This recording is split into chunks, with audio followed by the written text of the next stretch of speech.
Hello అందరికీ. నేను ఈరోజు ఫేస్ ప్యాక్ వేసుకుంటున్నా. ఏంటి ఈ అమ్మాయి రోజు ఫేస్ ప్యాక్లు ఏదో ఒకటి వేసుకుంటుంది అనుకుంటున్నారా?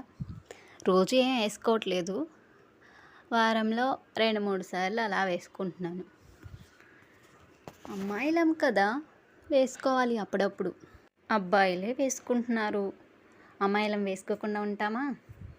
నేను ఇప్పుడు ఏం ఫేస్ ప్యాక్ వేసుకుంటున్నానంటే కాఫీ పౌడర్, శనగపిండి ఈ రెండు బాగా మిక్స్ చేసేసి బాగా స్మూత్గా కలిపేసుకున్నాను. Face pack వేసేసుకోవటమే. అలా వేసుకున్నాక ఒక 10 మినిట్స్ బాగా ఆరిపోయినాక కడిగేసుకోవటమే. కానీ అలా మొత్తం ఆరిపోయినాక తడి చేయకుండా కొంచెం అలా ఆరిపోయిందే చిన్న క్లాత్ తీసుకొని దాంతో అలా మసాజ్ చేస్తూ రిమూవ్ చేస్తే ఇంకా బాగుంటుంది, ఇంకా స్మూత్గా ఉంటుంది. Okay, bye bye. వీడియో నచ్చితే సబ్స్క్రైబ్ చేసుకోండి.